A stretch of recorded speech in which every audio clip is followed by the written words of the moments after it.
Olá, hoje a gente vai mergulhar numa história que é, sinceramente, fascinante e muito transformadora, a jornada do Espírito Santo. A proposta aqui é entender como, de um momento de crise profunda, nasce uma presença que promete consolo e uma esperança que não acaba. E para isso, a gente vai seguir essa narrativa passo a passo, usando como guia alguns textos bem específicos. Curioso, né? A história já começa com uma espécie de quebra-cabeça, um paradoxo, uma partida que é, na verdade, a condição para uma chegada. Jesus dizendo que a ausência dele é um presente. Isso já prepara o terreno para tudo que a gente vai explorar. A ideia de que um fim, que parece um fim, pode ser o começo de algo muito, mas muito mais profundo. E esse aqui é o nosso roteiro. A gente começa no ponto mais escuro, com o sacrifício, para depois entender a promessa que nasce bem no meio da crise. Vamos ver a chegada espetacular do Espírito, com vento e fogo, e como a voz dele continua ecoando até um chamado final que aponta lá para o futuro. Então, nossa história não começa onde talvez a gente esperasse, sabe? Com um nascimento ou um grande triunfo. Não, ela começa com uma morte.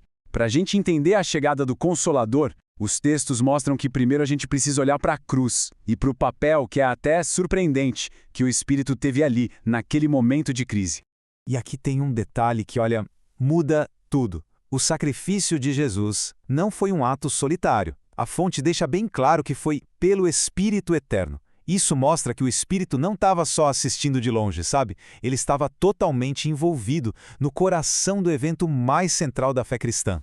Este texto-fonte aprofunda ainda mais essa ideia. Ele descreve como a presença do Espírito não foi só um momento ali na cruz, mas uma constante, em toda a vida, em todo o ministério de Jesus, culminando nesse ato final, que foi o sacrifício perfeito. Mas é claro que a história não podia terminar na cruz. A morte abre espaço para um poder que transforma tudo, o poder da ressurreição.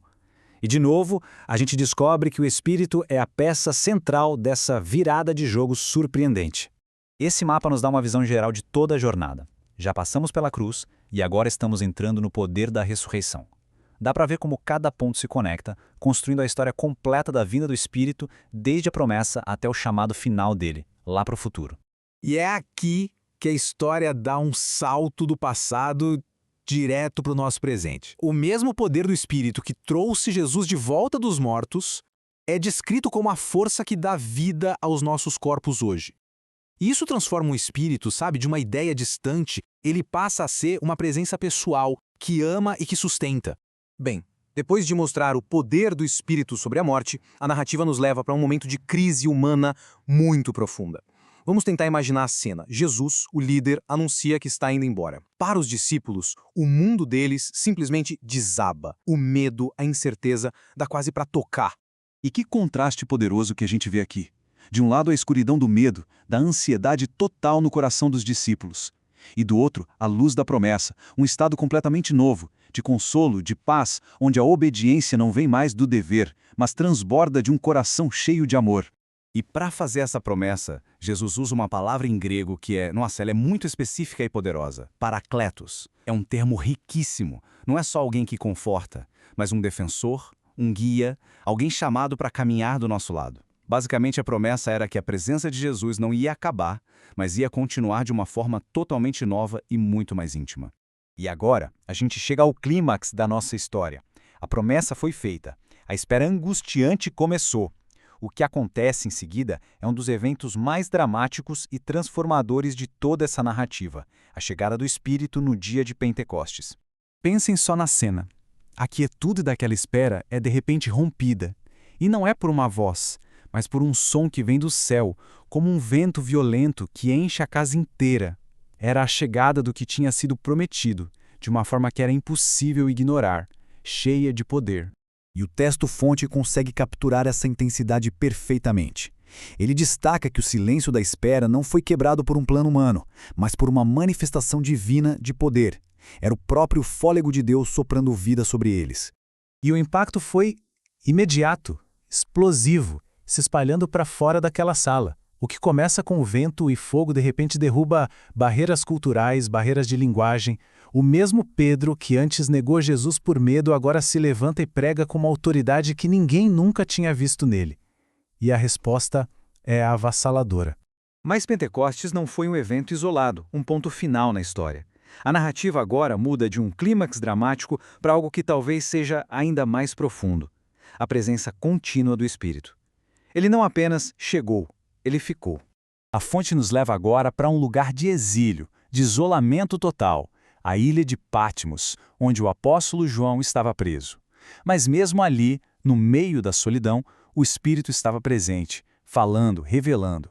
O que era para ser uma prisão se tornou um portal para o céu, um lugar de encontro e revelação. E essa frase, que se repete várias vezes no livro, deixa uma mensagem muito clara. O Espírito tem uma voz.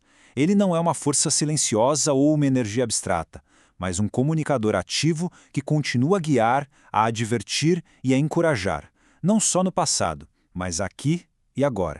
Finalmente, a nossa narrativa nos leva para o seu final, que na verdade é um novo e grandioso começo.